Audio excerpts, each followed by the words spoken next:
Hello anyone and welcome back to The Great Ace Attorney, where we are going into part 2 of episode 3, as you can see. Not entirely sure where this case is going. I have, since picking this up last, heard things. Nothing specific, but enough to make me wonder what on earth is going on. So here we go, I suppose.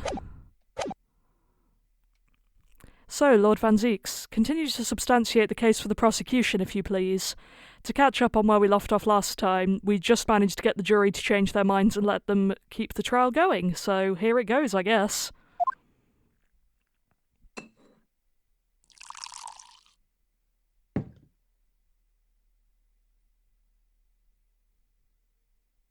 Sometime today, my man?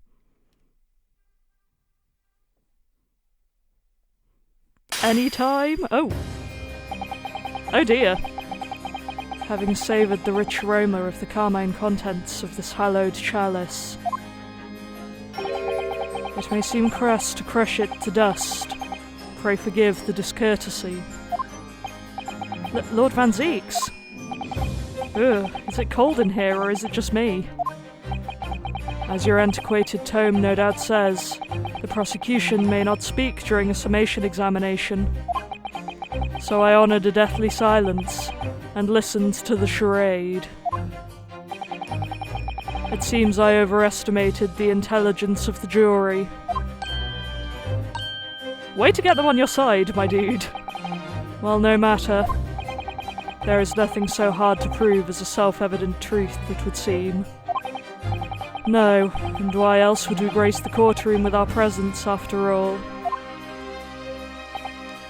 So, let us proceed to the next round of battle.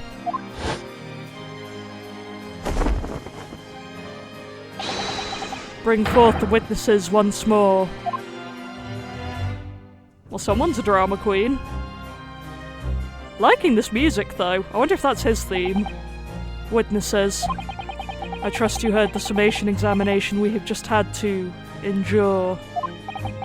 Oh yes, sir. That I did, sir. Of course I heard it.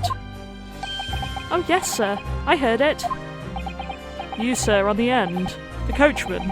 I believe it's Beppo. Yes, sir, my lord, sir. If it transpires that in your previous testimony you were attempting to veil the presence of a fifth passenger on your omnibus, you will be found guilty of perjury. They are really going all out on the perjury thing, like, well done, Ace Attorney, for finally acknowledging it. You are advised to bear that in mind, sir. Oh mio Dio, Now then, witnesses, I hereby call on you to testify before the court again. You will explain the various misgivings brought to our attention by the defence's summation examination.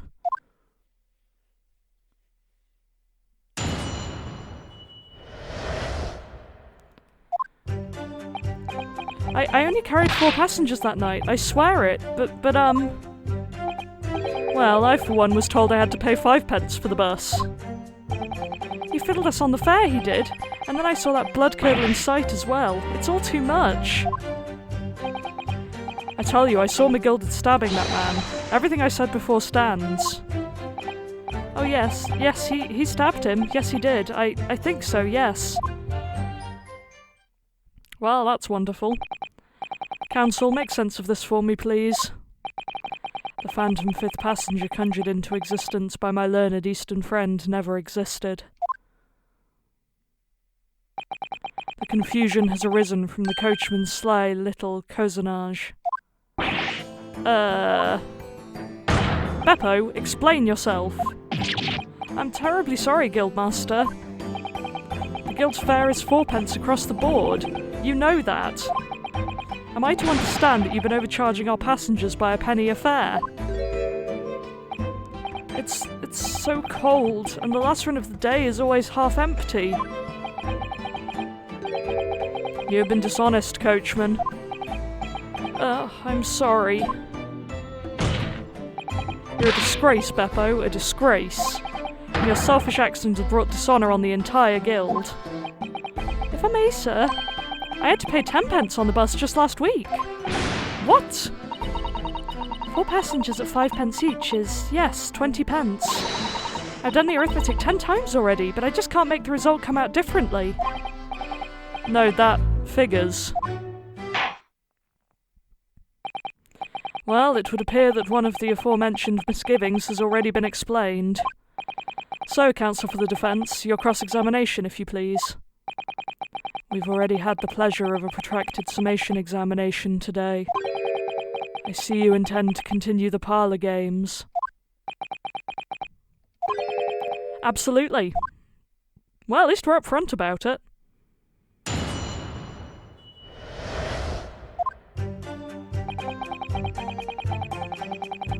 Hold it! So there were only 4 passengers on your carriage, but you didn't charge them the standard 4p fare. Is that right? It's impossible to make the last run of the day pay. I was so cold, it was all I could do to stop myself passing out.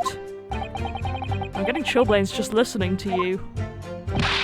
It was terrible, so I wanted to give myself a pat on the back for even keeping the bus running. Doesn't a dedicated coachman deserve an extra penny per passenger? You're digging a deeper hole for yourself here. If only there had been a 5th passenger on the underbus that night. Also, I'm pretty sure I noticed while I was editing that Ryunosuke wears his armband on the opposite arm to Kazuma, which is fun. Then we would have had another suspect.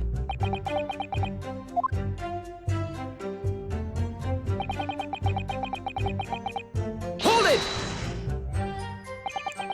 Does that mean everyone on board that night paid 5p instead of 4? Well, I paid 5p too, sir. And I just told you that I did.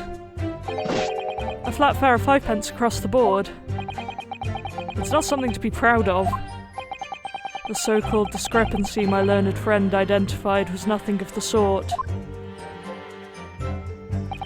Much like the phantom killer you so desperately needed, it's gone, dead, and buried.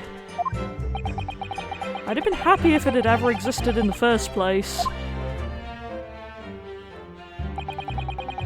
Fiddles us on the fare, and then... Hold it! This blood-curdling sight, you mean the murder, I presume? Yes, sir. A loathsome sight. No one should have to witness the horror in the eyes of a man the moment his life is taken. Oh, well, not exactly, sir. I mean, I didn't actually see the exact moment the gent was stabbed. Good gracious, really? We have another witness who did, however.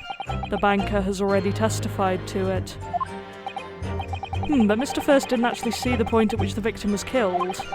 That may turn out to be very significant. I heard the bank gent next to me take a sharp intake of breath, see? That's when I looked through the glass. That's when I saw that horrible blade poking out from his belly, all covered in blood. Every time I see a knife now, I can't help screaming, even when I'm eating. Fun! Hold it! This is interesting, because last time we got some evidence that this guy had borrowed from McGilded himself, so I imagine that's going to come up soon. So you saw the defendant, Mr. McGilded, stabbing the victim, Mr. Mason, who was sitting next to him. That's what I said, isn't it? It was bothering me before, this was. For just a brief moment, he hesitated before answering the question. Anyway, there was only the 2 of them inside the carriage, wasn't there? There's been much talk of a 5th passenger, but as yet, 0 evidence. Then what are we wasting all this time for, eh? It's black and white, the man's guilty.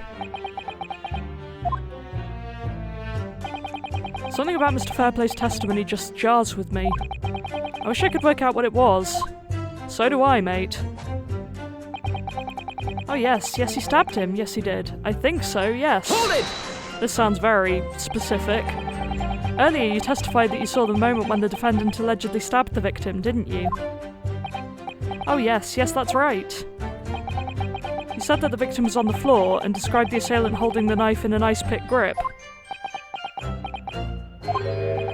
I suppose. I might have, yes, put the cart before the horse, maybe. What's this? Well, I'm quite sure about most of it. I was driving the horses when I heard the scream from the seats on the roof deck. Oh, I expect that was me, sir. Then when I turned around, yes, I saw it through the skylight. The gentleman was on the floor, and the knife was sticking up out of his midriff. Ooh, you shouldn't have been able to see through the skylight, I don't think. Or at least not to the correct side. That's right, yes, and the fellow holding the handle was the famous man. So in short, you didn't see the moment when the victim was actually stabbed at all. I really thought that I did, but when I go over it again in my head, no, I suppose I didn't actually see the precise moment of the stabbing, did I? The struth. Quality. Anyway. Excuse me. Do you have something to say about that, Mr. Fairplay? Now you listen to me. I know what you're thinking. You didn't really see the exact moment the fellow was stabbed. What are the chances of that? Eh? Are you asking me or telling me? He's getting flustered. I might be able to extract some new information from him if I answer him cleverly. Could he have just happened to see the exact moment the crime was committed? Ooh. I don't think we have any proof that he didn't.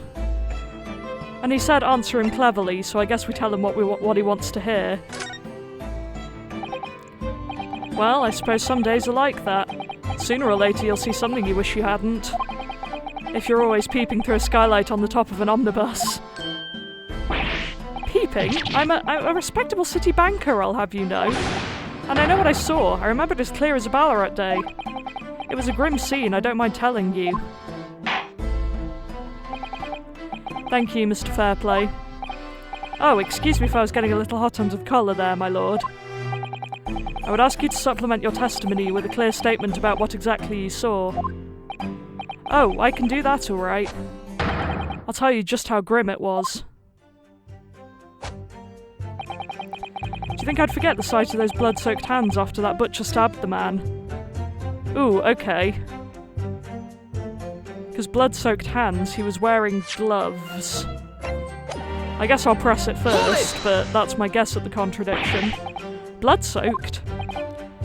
Well, perhaps soaked is laying it on a little thick, but anyway, there was definitely blood all over them. Both of them were covered in it. Okay, so there is our contradiction. And you saw that from the roof, through the skylight. Well, the skylight's reasonably large, so I had a pretty good view. And there was a lamp on inside the carriage as well, so I'm quite sure of what I saw. This banker's latest statement. I feel sure there's something not quite right about it. When you feel something doesn't add up, Mr. Naruhodo, that's when you should have a good look through the court record. Not long ago, this trial very nearly came to an end. Somehow we've managed to keep our chances alive here. I can't waste this cross-examination. I have to use it to bring some new facts to light. If you're not careful when you press these witnesses, the danger is that the jury will end up believing something unhelpful, as they did before. Maybe, but we can't let the fear of that happening stop us from uncovering important new information. Yes, you're so right. I need to pay careful attention here. I don't want to miss even a flicker of a reaction among these witnesses. Remember, if you happen to spot one of the witnesses reacting in a strange way, don't hesitate to pursue them as to the reason. Which I did, so...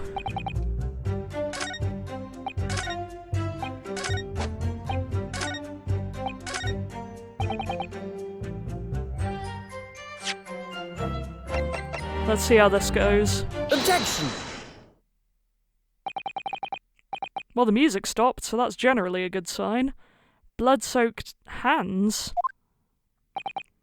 Well, I admit that soaked might be laying it on a little thick, but anyway, there was definitely blood all over them. Both of them were covered in it.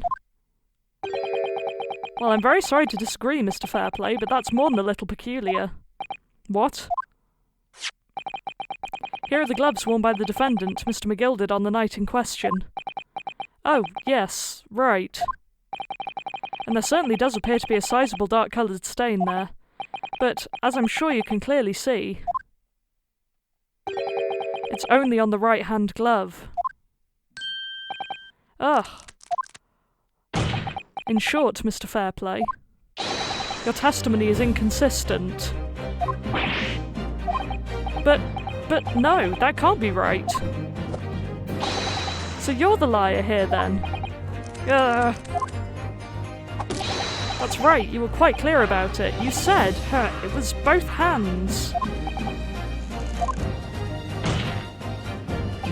Mr. Fairplay, if your last statement was a lie, it calls your entire testimony into question.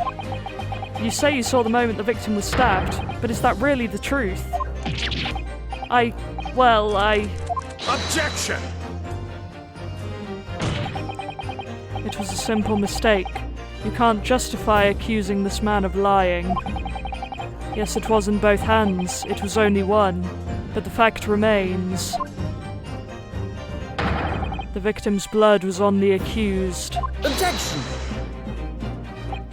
No, Mr. Fairplay categorically stated that he saw blood all over both hands. Which means that there's a strong possibility that this witness was deliberately trying to mislead the court. Why? Why? I'm a city banker, for pity's sake. My word should be the gold standard. I'm a gentleman, not some gutter snipe. Upstanding members of society don't prevaricate. He's claiming to have no reason to lie. But is that really the case? Mr. Naruhodo, if we had some evidence to explain why Mr. Fairplay might be lying, it could turn the tide in this trial completely, and it just so happens that we do. Something to show this man has a compelling reason to lie in his testimony. Yes, I have it. My lord. Yes, counsel? The defence is ready to present evidence. By Jove, are you sure? Yes, evidence that will clearly demonstrate why Mr. Fairplay had reason to lie in his testimony. Very well. I hereby call on the defence to present its evidence. The evidence that demonstrates a motive for the witness's alleged deception of the court. Take that! This is a list of the debtors who owe money to Mr. McGilded. Yes, a list of innocent victims, crippled by the accused extortion. You can tell I'm tired because the word exhaustion is what's trying to come out of my mouth there. The point is, among the names of these debtors is your name, Mr. Bruce Fairplay. What? Mr. Fairplay, are you currently indebted financially to the accused? No. Well, it's barely worthy of being called a debt. According to this ledger, you owe 20 guineas, not an inconsiderable sum of money, wouldn't you say? Well, what of it? Let's suppose Mr. McGilded were to be found guilty of murder. What would become of your debt in that case? These documents state that the loan agreement is forged between two individual parties. Therefore, were the creditor, the defendant here, to be sentenced to a capital punishment, all outstanding debts which were owed to him would be annulled. They would cease to exist. Cease to exist? Mr. Fairplay, is it not the case that you claimed in your testimony to have seen something you never in fact saw, in a devious attempt to annul your debt of 20 guineas to the defendant? Future Aurora, look up how much 20 guineas would be worth now, because I'm really curious. I assume that's a lot of money, but yeah, I have no knowledge. Ugh. Yeah, that's not going well for him. Mr. Bruce Fairplay. Yes, my lord? Let me ask you again, and be aware that your answer may have most serious implications upon your future, sir. Did you or did you not see the precise moment in time at which the defendant is alleged to have thrust a knife into the victim?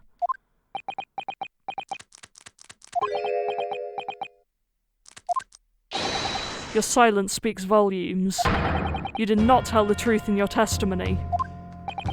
All right. Now let's not make a melodrama out of this.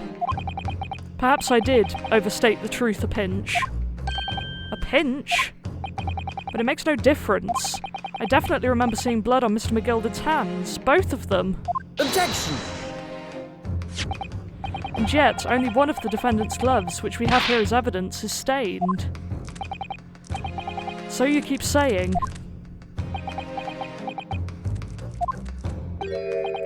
I wonder if I might be allowed to speak, sir.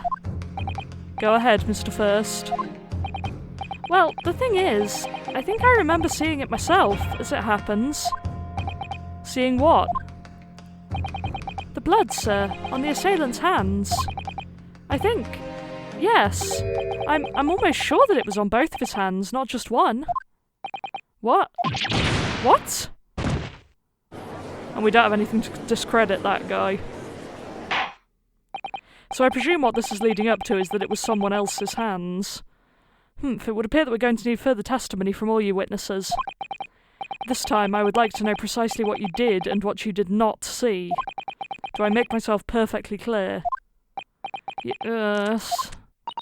Mr. Naruhodo, this is good news. The course of the trial seems to have shifted slightly at last. Yes. I might finally have a chance to turn things around here. Other things that bother me about this case is that, we'll go into this in a second, but this one seems to be all court as well, so we've gone from all courts to all investigation to all court again. Did we really need 3 cases of tutorial for this game? Because I don't think we needed 3 cases of tutorial for this game. And why did they bother giving us such a long tutorial for the Japanese court segment if the English segment was then going to be completely different and need another tutorial? It just... Choices. Choices were made. Anyway, moving on. There was blood on both hands of the assailant. I sincerely and distinctly remember that. However, I suppose you might say that I didn't see the exact moment the stabbing transpired, if that matters. I remember seeing the knife, and I remember seeing both of the attacker's hands with blood on them. I didn't actually see anything myself, no, not until I heard that scream. Anyway, the fact remains, there can't have been anyone else inside that carriage, or we all would have seen. So I guess I have to present the crime scene for that, because there was that box under the seat they could theoretically have been hiding in. Well, lo and behold. In truth of fact, not one of you was witness to the crucial moment the crime was perpetrated. I apologise, my lord, but honestly... there was no one else inside that carriage, and the man's hands were covered in blood. That much incriminating evidence is tantamount to saying we saw the man do it. That's really not what testimony is about. Let us examine the interior of the omnibus once more. The victim's fresh blood is clearly visible on the seat, corroborating the witnesses' accounts. In other words, there is no substantial nor significant change in the facts of the case. Very well. Your cross-examination, please, counsel. Yes, my lord. Time to press things again. Hold it! No, the evidence tells us otherwise.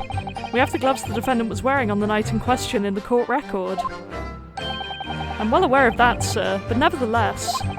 I know what I saw, and I stand by it. The man had blood on both of his hands. He's defiant, even in the face of hard evidence. He's steadfastly refusing to admit that he might be mistaken about what he saw. But why? Your reasoning is dire. One hand or two, the salient point remains unchanged. Minutes after the grim crime, the victim's blood dripped guiltily from the accused fingers.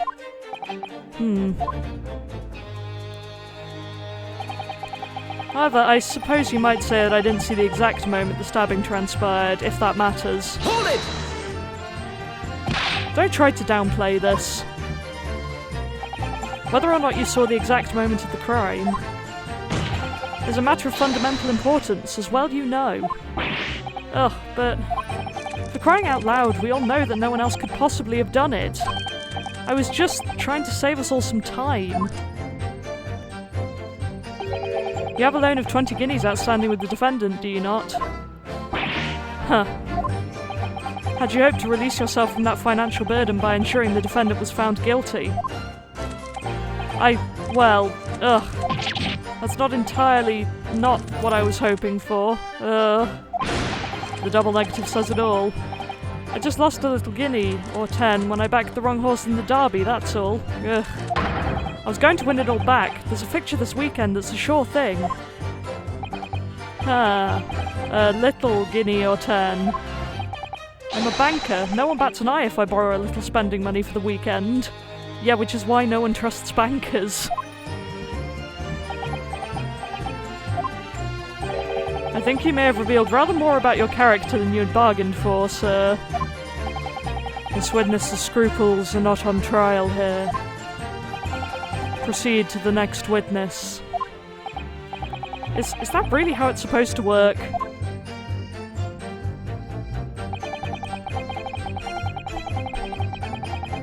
Hold it! You definitely saw that too. Blood on both hands. Yes, sir. I mean, I know what you're going to say. Only one of Mr. McGilded's glove has any signs of blood on it. That's right. The thing is, as far as I remember, sir, when I looked down and saw Mr. McGilded sitting beside the other fellow, I don't believe he was wearing any gloves, sir. He wasn't wearing these gloves. That's correct, sir. And I saw the blood on both his bare hands quite clearly. It's true that the dark-coloured stain on the dark leather gloves wouldn't have been easy to see. I should point out that the police officer who apprehended the accused on the night in question reported that there was no trace of blood on Mr. McGilded's gloved hands. There wasn't blood on his hands. This is puzzling indeed. Yeah, that was surprisingly helpful of him to tell us. This must be significant somehow, I'm sure of it. So, if the guy they saw with the bloody hands wasn't Mr. McGilded, I'm guessing he was shoved into the storage. And because he's short, he could fit in with all the other stuff in there. I didn't actually see anything myself. Okay. You didn't see anything? Oh yes, sir. That is to say, no, sir. I didn't. Very sorry about what I said before, sir. Very sorry, yes. It was very wrong of me to make up stories and say I saw him stab the man. Yeah, just a bit. Wouldn't you agree, sir? Huh, I know what you're insinuating, but I certainly wasn't making up stories. Apart from the thing you've already admitted you made up, you mean? Still, to say you saw nothing isn't right either, is it? No, sir, I saw nothing at all. Mr. Beppo, you were driving your horses. At the very least, you must have enjoyed a good view of London streets, no?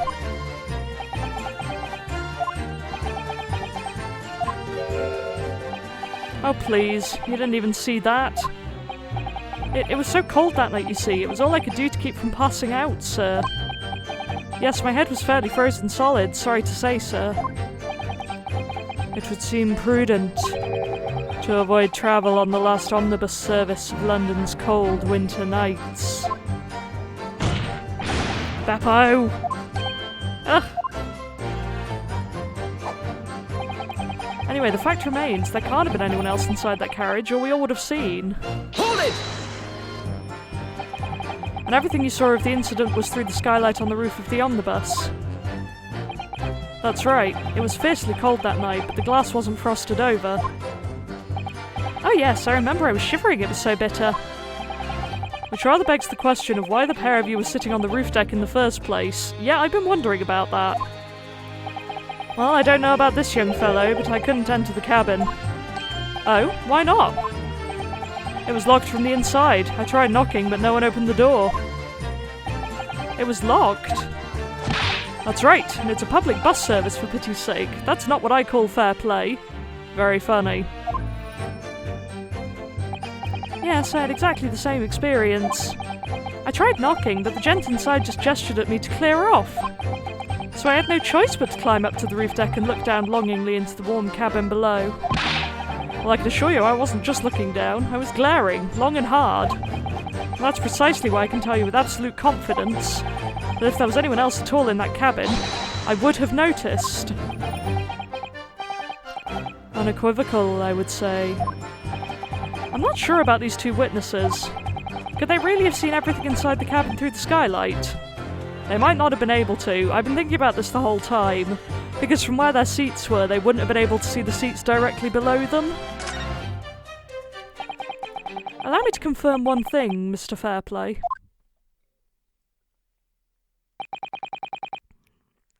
You were riding this omnibus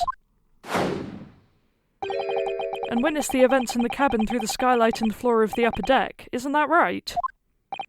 That's right, yes. In that case, there is a portion of the cabin interior that would have been out of sight from you. What? By golly, really? Obviously, at this stage, we can't say for sure.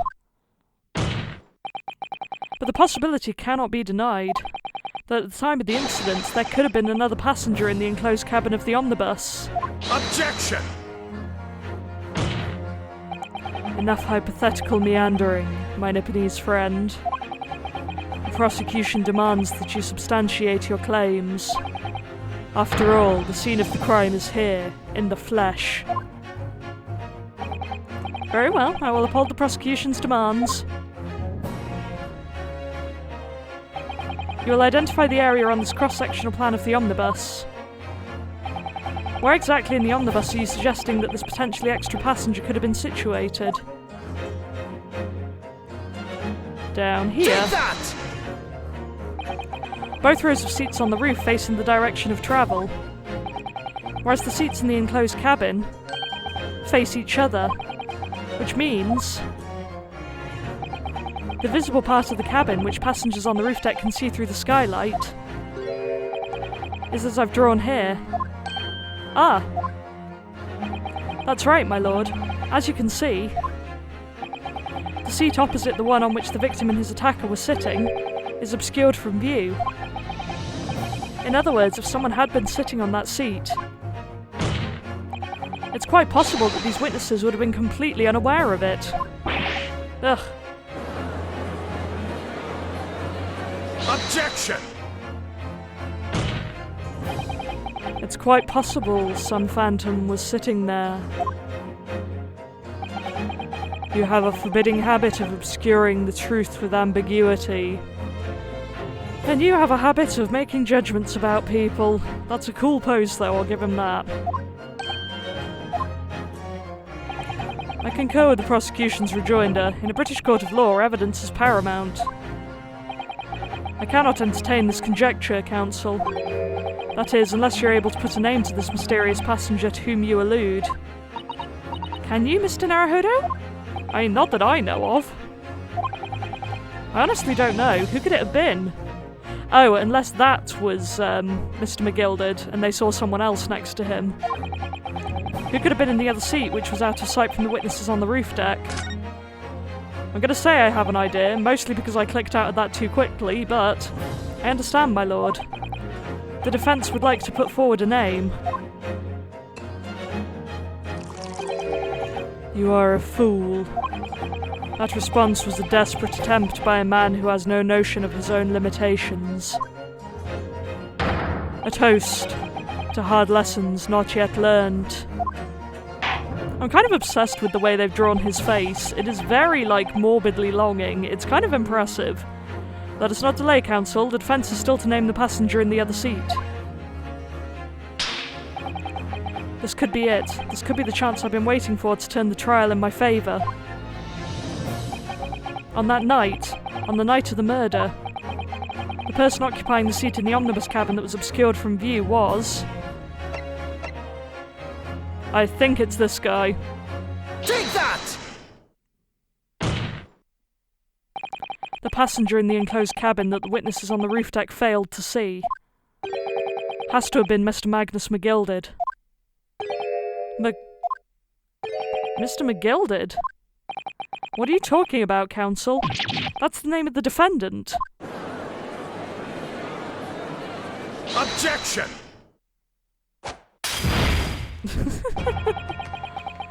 If I desecrate this chamber by smashing my hallowed chalice, do forgive the discourtesy. Lord Van Zieks. People talk of those tiny island nations as having a learning and culture of their own. But I see they use the terms ill-advisedly Wow, this is really why everyone on the internet thinks you suck. What are you trying to say? Let me explain in terms that even a student of an artless backwater such as yourself might understand. Ooh, yeah. When the bloody scene unfolded, the victim and his assailant were sitting side by side. Multiple witnesses have attested to the fact. It's the very premise on which this case is built. Objection! But that premise may be wrong. What? If the victim really was sitting beside Mr. McGilded, it creates an inconsistency that can't be reconciled in any way. What inconsistency, counsel? The defendant's gloves, my lord. Both witnesses made the same testimony. They claimed that there was blood on both hands of the person sitting next to the victim. Objection! Yet we know the truth to be otherwise. Only one glove bears the gory remains. Objection! The point is, even in the face of this irrefutable evidence, both witnesses maintain their stance. Yes, their testimony remains unchanged. Exactly, they both adamantly swear that they clearly remember seeing blood on both hands of the assailant. In short, their memory of events is correct, and their testimony reveals the truth. It was somebody else sitting beside the victim that night, a third party we have yet to identify. And the victim's blood was on that passenger's hands, both of them. I wonder how we're ever going to identify this other person, though. Objection! And who was this third party? Obviously, the true culprit. Extraordinary. I wonder if the end of this case is going to be just the jury agrees that he's not guilty, but we don't know who the person is. Because again, I don't think that's ever happened in Ace Attorney where we've had a case without an actual culprit. What exactly are you postulating? Objection! The defense's postulation is just that. Nothing more than conjecture. The witnesses have clearly stated that they saw the accused. I really like this track. Objection! But when elaborating on his testimony, Mr. Fairplay said the two of them were wearing hats and I couldn't exactly make out their faces. Yes. The tops of their heads were obscured by the roof. I could see the rest of them, though. Yes, that's right. Both gents were most certainly hatted. Hatters do tend to notice such things, sir. And what particular styles of hat did the two gentlemen sport, Mr. First? I'm afraid I don't remember. And you call yourself a hatter? The style of hat makes no difference. There was no third passenger in that cabin. How can you be sure? Because if there had been, the accused, Mr. McGilded, would undoubtedly have offered to depose that fact. Unless, that is, you are proposing an even more preposterous explanation. What, that he was shoved into a bench seat? Just so happens that I am. That the accused failed even to notice the presence of the true culprit in the very cabin in which he travelled. Ah!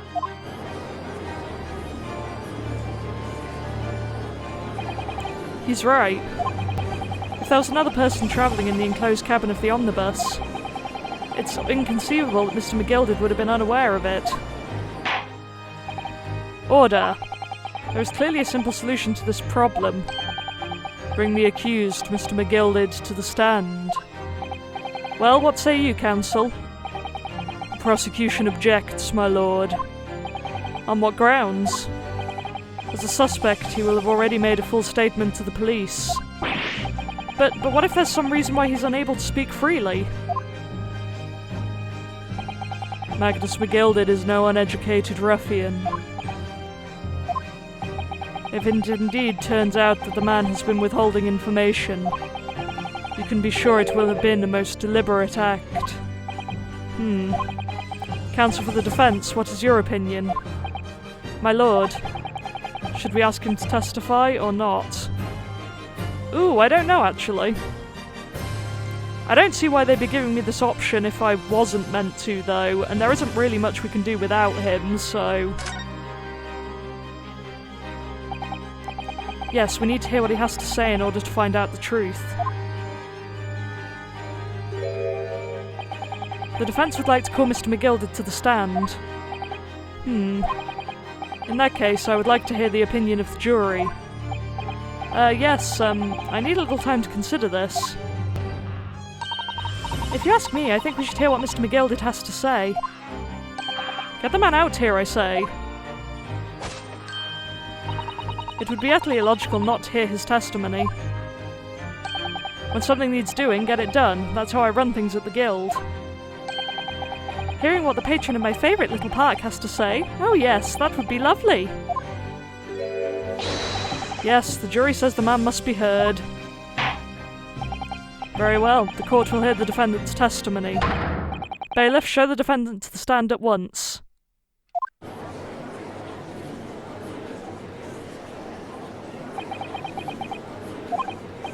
Now, maybe what actually happened that night will finally become clear. I will have to laugh if this is the shortest case so far. Let proceedings be resumed. Mr. McGilded, have you been listening to the discourse of the day? To be sure I have, my lord. There are now two matters on which the court desires to hear from you. The first is whether or not there was a third party with you in the omnibus cabin as proposed by the defence. The second is that if such person was indeed present, why did you conceal that fact from the police? Why did say he was asleep the whole time? Begad, no, 'tis not in my nature to hide anything at all. Just answer the questions, please. The truth of the matter is, I've been desperate about this all along. Do I tell yous all or keep my mouth shut? Tell us what, Mr. McGilded? The fine fella representing me is absolutely right. In the carriage on the night with myself and the other man, there was another passenger. It's true. Aye, and 'twas me who helped the little urchin get away after it all happened. You... what?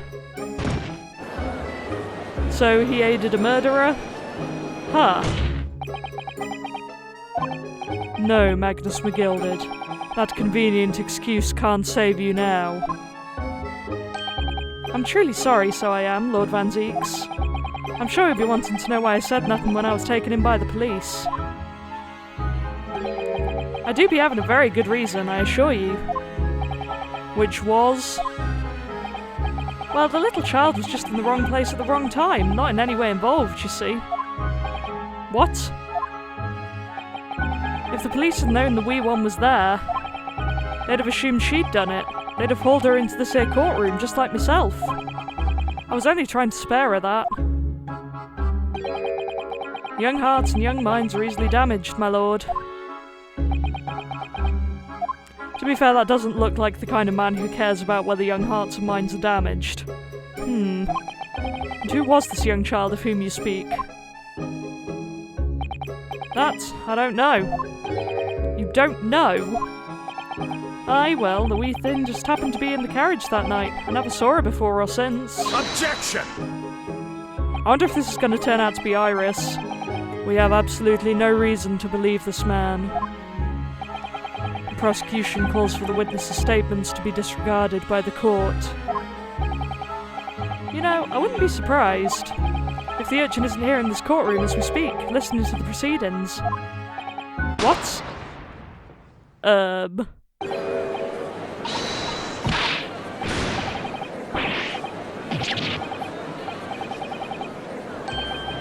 Well, that's probably not good. What is going on? Be careful, Mr. Naruhodo. Cover your face. Bailiff, don't let the accused escape. Secure the omnibus. I hereby call an emergency recess. Bailiff, ensure the defendant is in custody and clear the courtroom. Huh. We were hurriedly removed from the smoke-filled courtroom by the bailiff, amid scenes of chaos as people stumbled over one another in their desperation to flee the chamber. We had no idea what was happening. All we knew was that, for the time being at least, the trial was suspended. Fun! So are we moving into the last segment of it now? If so, that's definitely shorter. Short enough that we can keep going for a bit.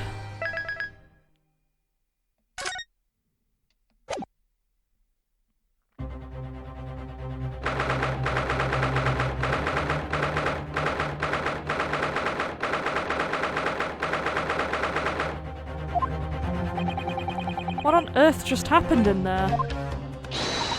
Mr. Naruhodo, I managed to find out what happened. Mr. Zato, I was told it was an advanced form of smoke grenade, a type of exploding device that releases smoke. A smoke grenade?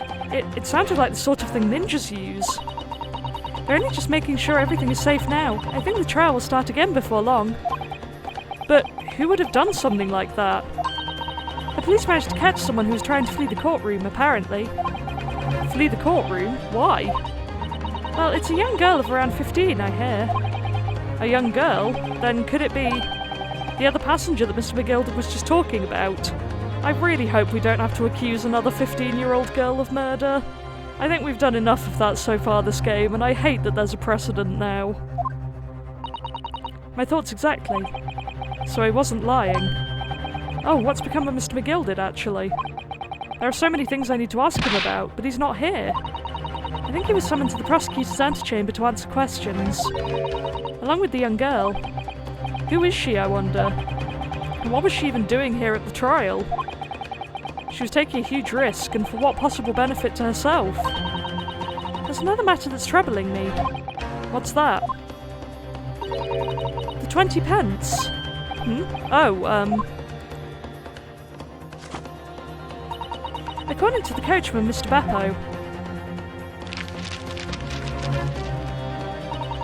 he took 4 passengers that night at a fare of 5 pence each. That comes to a total of 20 pence exactly. But now it seems there were in fact 5 passengers, which means the figures don't seem to add up again. So she was hiding in the underseat thing? The underseat thing is blatantly going to come into play. I know I've mentioned it a lot, but that's because it's obvious. She's right. That is strange. Counsel for the defence, kindly proceed into the courtroom. The trial will recommence in 5 minutes. Oh, thank you, officer. We'll go in straight away.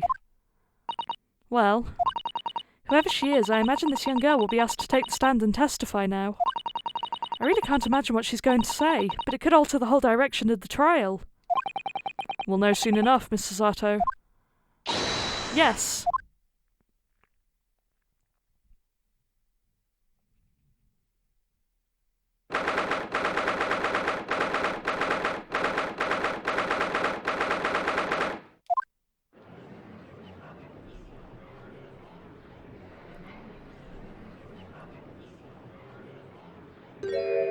Oh, she's cute.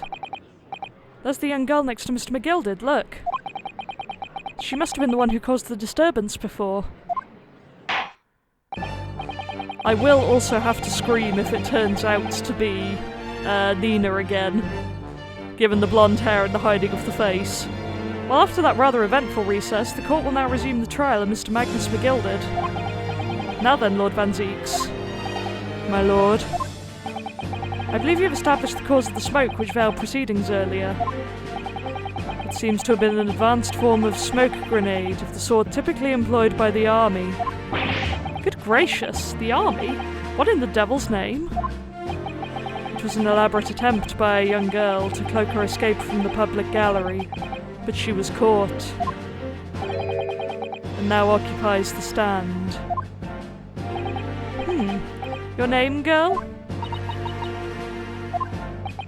Are you responsible for the smoke grenade which induced such pandemonium here in my courtroom? What is the meaning of this deplorable behaviour?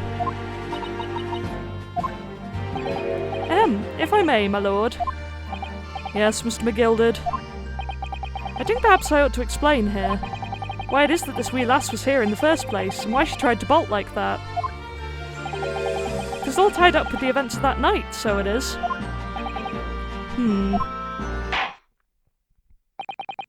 Well, I guess we only got here today, so Nina couldn't have been here any earlier, but still alarming. Very well, Mr. McGilded, give your testimony. You will explain to the court exactly how this young woman is involved in the case. Just what did happen that night? It's not like a defense lawyer needs that information or anything.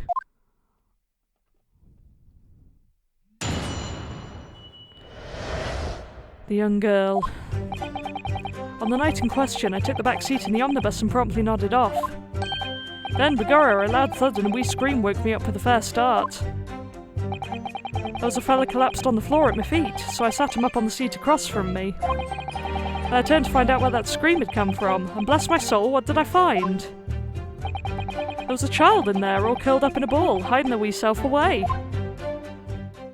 Okay, so this is where the underbench storage comes in.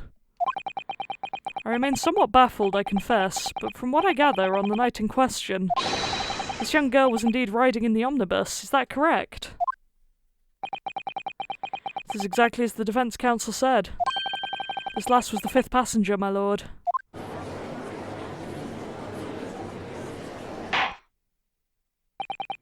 Very well.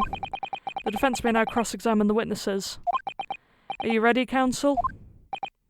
Yes, my lord. Or rather, no. I have no idea where to start. That's always a good sign.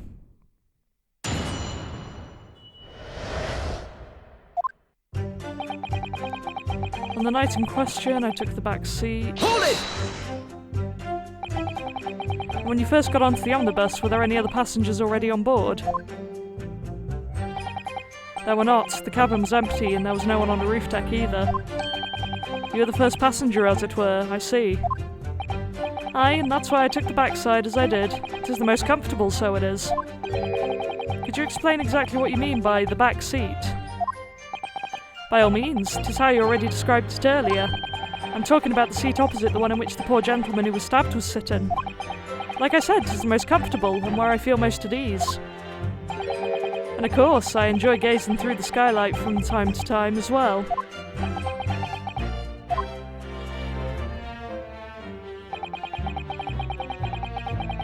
Hold it! A loud thud, you say, and a scream? Aye, that's right. How can I explain it? It was like the sound of someone falling to the ground, that sort of noise. So you think it was the sound of Mr. Mason falling to the floor having been stabbed? Well now, you remember I was asleep at the time, so I wouldn't like to say. And when the sound woke me and I opened my eyes, there wasn't a soul to be seen in the carriage but the fella on the floor. You didn't see anyone, but at the same moment you did hear a scream. Ah, from the seats above you on the roof deck, I presume. Not above me, no, my lord. 'Twas from inside the cabin. But I wasn't altogether thinking about the scream. No, I was too stunned by the desperate sight before me eyes. Fella collapsed on the floor, sat him up on the seat across from me. Hold it! You sat him up? The victim, you mean? That I did, on the seat across from me, as I said. I could plainly see the poor devil was already gone. And you wouldn't leave a dead man just lying on the floor now, would you? Just common courtesy, so it is. I find that a little hard to believe. Aye, Lord Zieks. Now why would that be?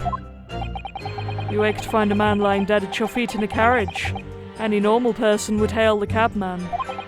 Any upstanding member of London society, that is. Well now, as you know, I'm in something of a special line of business. The business of lending money at exorbitant rates of interest. Unfortunately, my lord, not everyone is thankful for the help I offer them, and some would even see me dead.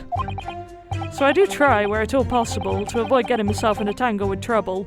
So he's basically Wonga.com. Great. You suggested you were just going to leave the man there? Heavens alive, no. I was always intended to report it, so I was. Only, I had a mind to find out the whys and wherefores first. The whys and wherefores? Right you are. There were some details I wanted to understand before anyone else got to meddle in. That wee scream I heard, for example. Wouldn't your good self do just the same? Yes, the scream he says he heard at the same time as the thud of the victim collapsing.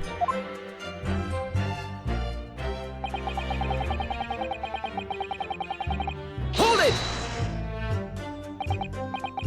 I'm afraid I don't understand. I'm sure you told the court that there was no one else in the carriage except yourself and the victim.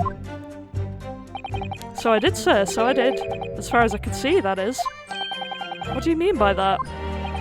Well now, 'tis a queer thing. The wee scream I heard as I woke up. It came from, if you'll excuse the vulgar expression, under my backside. Good gracious. Under your backside? When I lifted the seat on which I'd been sitting, I found there was a wee cubbyhole there for storage. Mr. Naruhodo, we can examine the omnibus ourselves, remember? Yeah, I did already find that. I've been talking about it for like an hour. Well, let's open the door and go inside, shall we? Do-do-ba-doo.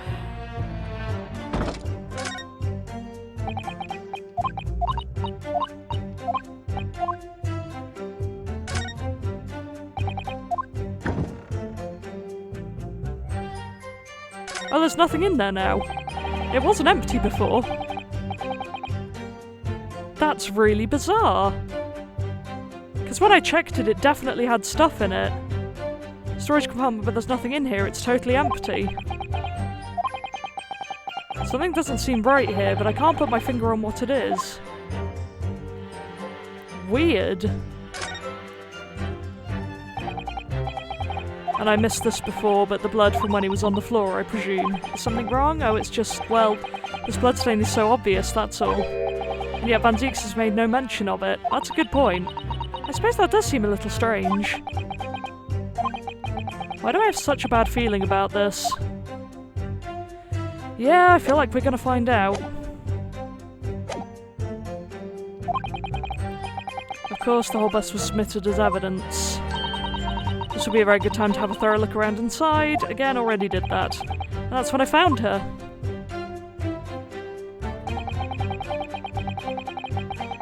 Hold it! You say she was hiding herself? Aye, that's right. It was hard to see in the dim lamplight, but she was all curled up in a wee ball. When our eyes met, well, my heart nearly stopped beating in my chest. Ugh, you're really overacting this. Still and all, I pulled her out from under there and sat her on the seat opposite so I could have a wee chinwag with her. The seat opposite? But then the others would have seen her. That's right, just next to the dead gentleman there. You sat this young girl next to a corpse, sir. Well, as I'm sure I mentioned, a gentleman in my position can all too often find himself in mortal danger. So, I needed to find out just who this urchin was, you see. And while I was in the middle of talking with her, I heard another scream, a fella's voice this time. Presumably that scream was Mr. First, who was sitting on the roof deck seats. Right you are again, I would say, sir. Looking down through the skylight, you must have seen this young girl and the gentleman with the knife in his belly. In other words, the previous witnesses did not, in fact, see you at all, Mr. McGilded. What they believed to be yourself and the victim was, in fact, this girl and the late Mr. Mason. Aye, my lord. I was, as I think everyone understands now, sat at the back of the carriage out of sight.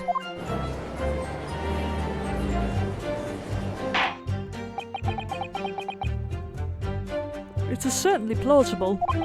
The defendant is somewhat diminutive in stature, and readily confused perhaps with this young girl.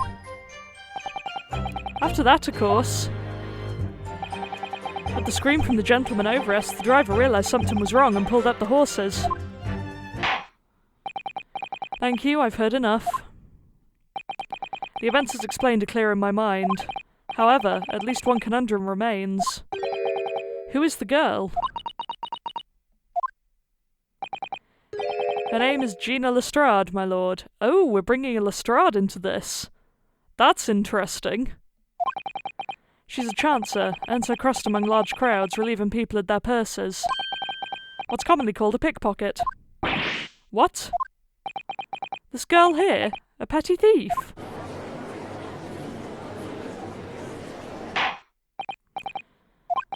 Is this true, Miss Lestrade? Miss Lestrade, you will answer the question. I can't remember the original Lestrade's first name and if it's anything like Gina, or if this is another sort of side character they've thrown in related to someone. Ah! How dare you? What is the meaning of this? Ah! The girl, she's gone. Open your eyes. I'm over here. Good gracious, how?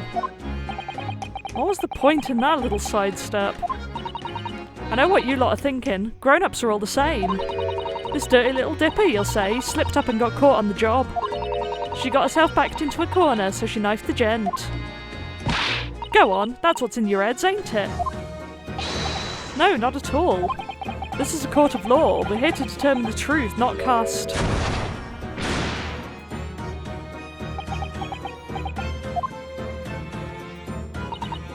Look, knives are for cowards. Only thugs use weapons like that. All I need for what I do is these fingers. I love that animation. I used to be able to do that coin trick, but I'm very out of practice. I'm a professional, alright. Maybe not in your eyes, but I got pride in what I do. Let me guess, you don't count smoke guns among weapons for thugs. Oh, this? Yeah, this was in a bag I lifted the other day, down by the Keep the Four-Wheel Drags. That's gotta belong to Sholmes or Wilson. It's nice, isn't it? I like the pink best. Ugh, do not wave that thing in my direction again. So, you admit that you were riding the omnibus on the night in question.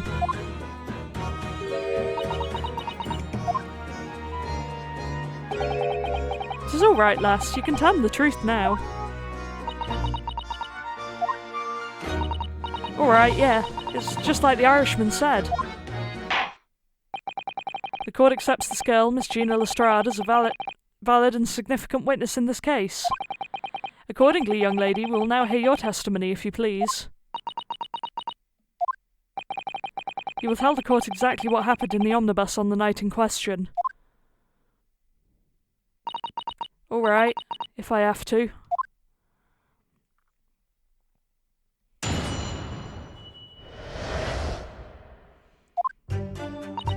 So I snuck inside the carriage before they hooked up the horses, just like always.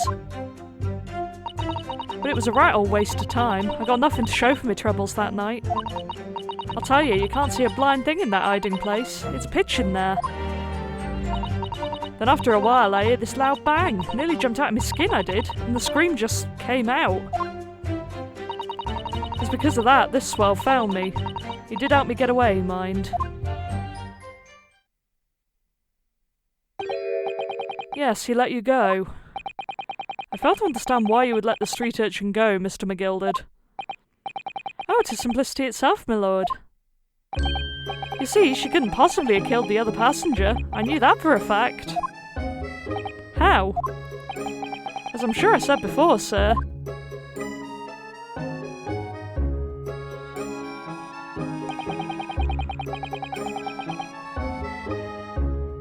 I was sitting right on top of the place where she was hiding herself. Still yawning, still sorry. I think a demonstration is called for. This is where I was sat that night, and the cubbyhole of which you have spoken is underneath the seat, I presume.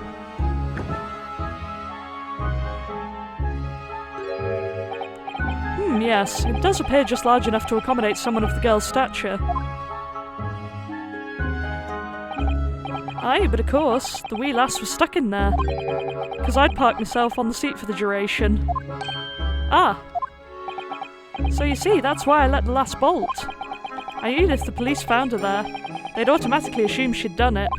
But I couldn't live with myself if a young life was ruined when all the time I knew she was innocent. Even though you must have realised your action would result in your own innocence being called into question. Not at all, my lord, not at all.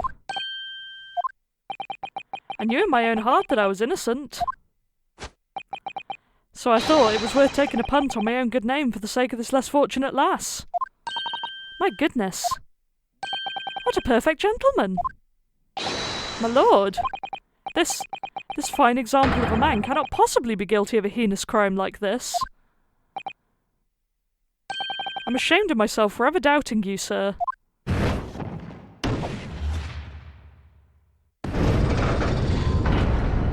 Nice. With calm, calculated reasoning, one arrives clearly at the truth every time. Oh, so they're all saying innocent. What happens now? Saints alive! All 6 members of the jury consensual in their leaning to a verdict of not guilty. Mr. Naruhodo, this, well, it must mean...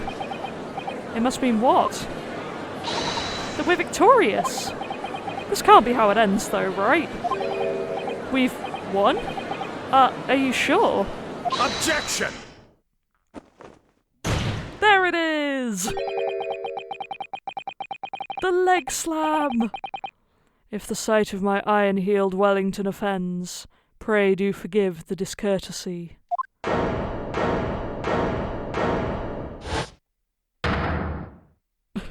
love that animation so much.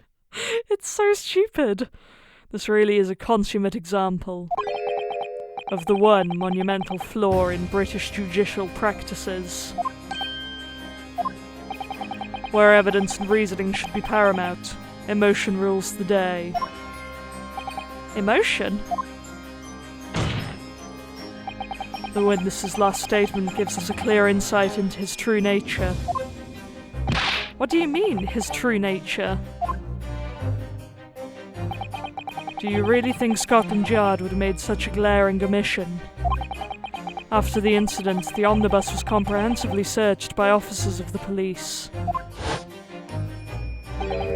Obviously, the interior of this cubbyhole, as the witness put it, was included in this investigation. The compartment under the posterior seat was full of the coachman's belongings. Yeah, it was when I checked it out earlier as well. It's noted in black and white here in the police report. Good lord. The evidence has been tampered with. In order to corroborate Mr. McGilden's story, someone has unlawfully removed everything from under the seat. What? Unfortunately, he's right about that. Order. How could such a devious contrivance possibly have been effected, counsel? Naturally, we must acknowledge the deficiencies of the constabulary in allowing this to have happened. However, I assure you, when the omnibus was wheeled into the courtroom this morning, the compartment under the seat was not empty, and I actually really like that I was able to see that earlier. Well, my friend. Me? When the carriage was submitted as evidence, doubtless you examined it in fine detail, as would any self-respecting practitioner of the law. Pray, what did you find the condition of the underseat compartment to be? Well, I can't exactly lie about this, can I? Oh, to be sure, the young gentleman will be able to clear this up in a jiffy. Sorry? Go ahead, you can tell the court now, fella. This is all an elaborate excuse by the desperate Lord Van Zieks. Well, counsel, do you have something to say on this matter? How am I supposed to answer? What can I say about the state of that little compartment under the seat in the omnibus? Ooh, I know it wasn't empty, and I'm not okay with lying in this situation. I don't think that the character would be either, so... I really don't know if giving this answer is helping my cause as counsel for the defence. But as far as I remember, at least. When I first examined the compartment, I'm fairly certain there were a number of articles inside it, yes. Are you sure, counsel? Alright, be whist. What are you saying now, you daft door? I thought you were on my side here. Unless we're on the side of the truth and he's going to be found guilty, that would be wild. What game are you playing? Your task is to defend the man in the stand. Why would you say something to compromise his position?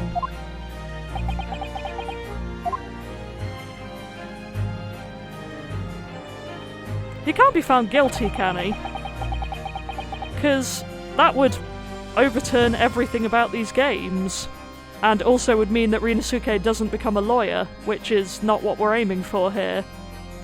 As the advocate for the defence in this trial, I confess I'm still not entirely sure where I stand, but it seems to me that I should state what facts I do know as clearly and honestly as possible. Interesting. It is not altogether pleasing, fella. I'm simply telling the truth, Mr. McGilded. Well, don't forget that you're supposed to be representing my best interests here, lad. Now then. A fella's memory is a curious thing and not altogether reliable. No, the court must consider the facts. That there cubbyhole under the seat is as empty as the devil's heart, so it is. Do you think perhaps it would be in your best interests now to admit that you might have been mistaken? And I really don't want to get assassinated for this, which I kind of feel like it's going to happen. Why? Why do I feel like something's not right here? I should like the jury to weigh in on this matter, I think. That compartment is designed to house equipment used to maintain the smooth running of the carriage. The Guild's rules state that omnibuses should be properly and fully equipped at all times. So it certainly wouldn't have been empty on the night in question. Beppo isn't that irresponsible. That money-lending fleecer and the pick purse are lying. Here we go again. It is wild that they can just change their minds whenever they want. That is not how jury duty works these days, really. I can't believe I was nearly taken in. The stinking rich are always stinkers. Nothing but cowards, the lot of them. What? Oh no. It's a trick. Of course it's a trick.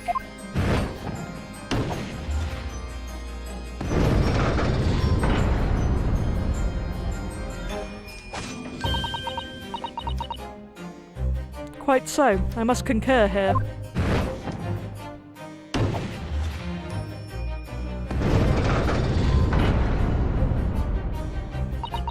With calm, calculated reasoning, one arrives clearly at the truth every time. You've said that every time you've changed your mind. Yes, but every time a different truth, it seems. Good to see me and Ryosuke are still on the same wavelength here. My lord, I humbly exhibit the scales of justice. Clearly, a verdict of not guilty at this time would be wholly inappropriate. Thank you, counsel. But before we proceed any further, there is the matter of the outstanding cross-examination.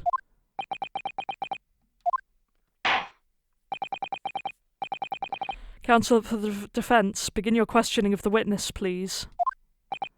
Yes, my lord. What just happened? The whole balance of the trial just shifted, almost beyond recognition. The Reaper of the Bailey is at work, it would seem. To be fair, that was partially our own fault.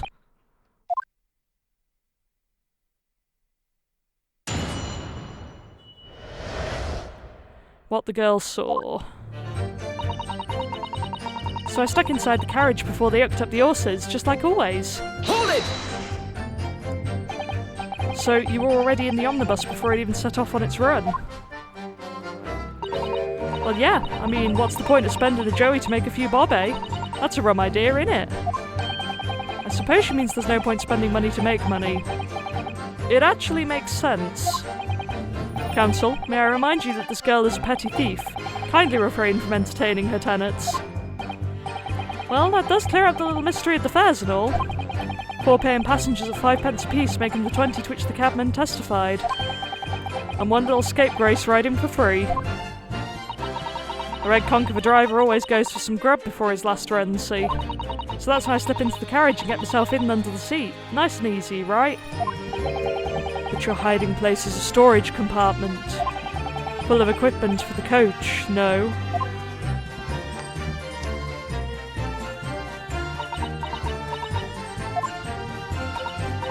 Yeah, there's brushes and buckets and whatnot in there, sure. I always chuckle that out and cram it in a corner somewhere. No one ever seems to bother much. And yet, according to the report filed by the police officer who first arrived at the scene, the compartment was full of such paraphernalia. Well, I don't know nothing about that. Like I said, I moved all that stuff out so I could hide under the seat. That's all I can tell you. It seems we've reached the end of that line of inquiry. Continue.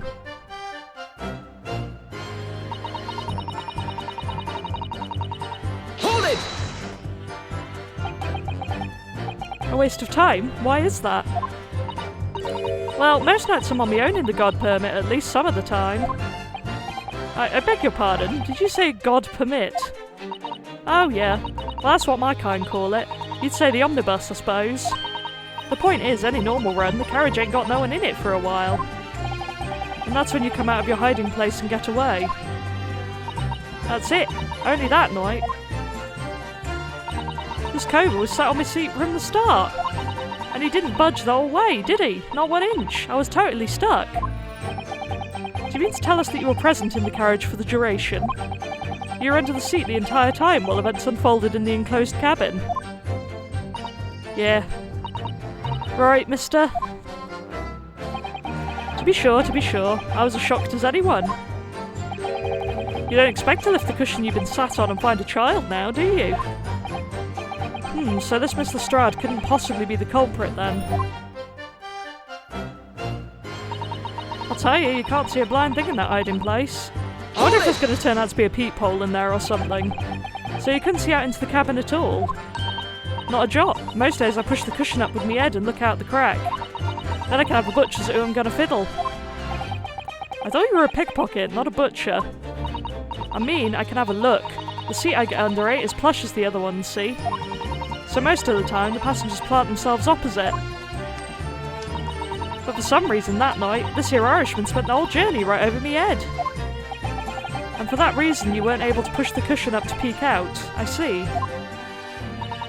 Truth is, I ain't too happy in small dark places. Feels too much like being thrown in the clink. It's the only place to hide in them carriages, so it's Hobson's choice. Why didn't she just stick to picking people's pockets in the open, then? I'd say there's some reason that she's not letting on, judging from her demeanour. So anyways, I was a bit scared, but I had to just stick it out under there. Nothing else for it. And after a while, I heard this loud bang. Nearly jumped out of my skin, I did. And then screaming, etc. When you say a loud bang, do you mean the noise of someone falling to the floor? Could have been, I suppose. I don't remember so well. Point is, it made me jump. And you let out a scream involuntarily. That's right. And then I felt the cushion over my head get lighter all of a sudden. Presumably when the defendant got up in order to help the victim, yes. Or not. It could equally have been the moment the accused stood in order to stab his victim, could it not? Well, girl, did you see what happened at that crucial moment? Yeah, I saw it. I pushed up the cushion and had a quick butcher's while I had the chance, didn't I? The Irishman was sitting up the bloke what had fallen on the floor in the seat opposite. That matches Mr. McGilded's count, of course. But then, the fella suddenly turns around and looks right at me. I sunk back down again, but it was too late by then. I should never have risked looking. It's because of that. Yeah, there's that. Hold it! When Mr. McGilded discovered you, he pulled you out from your hiding place. I was scared stiff, I was. He dragged me out and sat me down on the seat and all. Next to the victim, Mr. Mason. Yeah, the bloke had a knife in his guts. He was still bleeding. And the carriage lurched a bit and he ended up falling onto me. Ugh, how awful. Both my hands got covered in blood. It made me feel sick as a dog. Both our hands covered in blood. That must be what the rooftop passengers saw. After that, I believe you talked to Mr. McGilded for a while. Is that correct? He asked me some stuff. Wanted to know my name and what I was up to and that. And I heard something from up above. Someone screamed. Yes, was the first on the roof deck, one will presume. Well, I didn't want no one seeing my face, so I didn't look up. And the horses were drawn up smartish, and this here Irishman says to me, "Get back under the seat. I'll see that you can get away later." All 6 members of the jury had decided that the defendant was innocent. For one brief shining moment, yes. It's clear that they're all still very unsure. If we could just find some conclusive piece of evidence among this new testimony, I'm sure we would cinch the verdict we want. Yes, I think you're right. And I have this niggling feeling. Something's bothering me, but I just can't quite put my finger on it. Yeah, I have no idea what we're meant to do here, frankly.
I really don't know what to do here.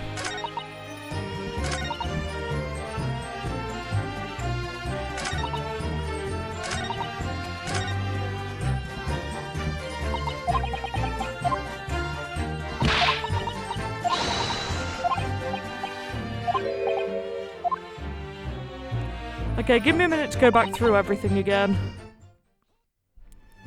Let's see if I can ask him about this. Excuse me. Let me ask you something, Mr. McGilded. Oh, and what would that be, fella? Do you have something to say about that last statement? No, not really. I'm altogether happy with what's been said. Kind of you to ask, still and all. Here, have yourself a tip. Does he think I was asking after his general well-being? Okay, so that was amusing, but not actually helpful. Great.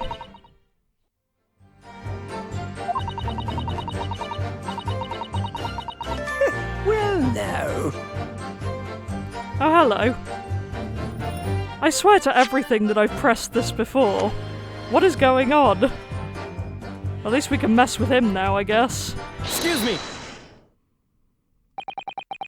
I actually looked up guides for that, but it was really unclear because they were spoiler-free ones. It just said press every testimony, which I'd kind of already done. So yeah, I was doing that again, and now we have a reaction. Is something wrong, Mr. McGilded? Oh, I do apologise. Was there something the matter, Counsel? I'm just wondering if Mr. Strahd's last comment made something occur to you, perhaps. You seem to be thinking something to yourself. Oh, no, 'twas nothing important. I was feeling bad for the poor lass, is all. I remember feeling desperate myself as a young lad, shut up in the dark. 'Twas terrifying, so it was. I see, yes, I'm sure we can all sympathise. I'm still scared of the dark now.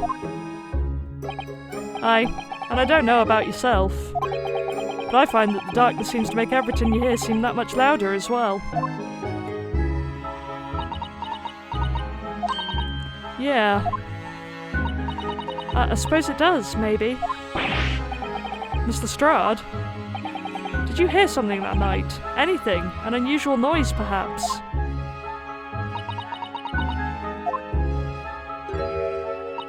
Nah, not really. All I could hear was the Irishman snoring. Good jabbers, there's no need to tell the whole world of me foibles, you little scamp. What a pity. If only Mr. Strahd had heard something, it might have given us a vital new clue. Yes. What should we make of that last statement of hers? I don't know. Let's say it's important. It gets us new info, if nothing else. My lord, I believe the statement just made by the witness is profoundly important. Profoundly important? But all she said was that she heard nothing. Yes, which is the profoundly important point. Well, I guess if she heard nothing, guy being stabbed would probably have counted as something. I'm almost sure of it. I'm almost sure that I don't understand the inner workings of your mind, Counsel. Nevertheless. Miss Gina Lestrade, you'll supplement your formal testimony by repeating that last statement, please. What? Supplement? What are you on about? Don't give me all your fancy talk. I know what you're trying to do. Well, it won't work on me. That's right, insult the judge. Always a good move.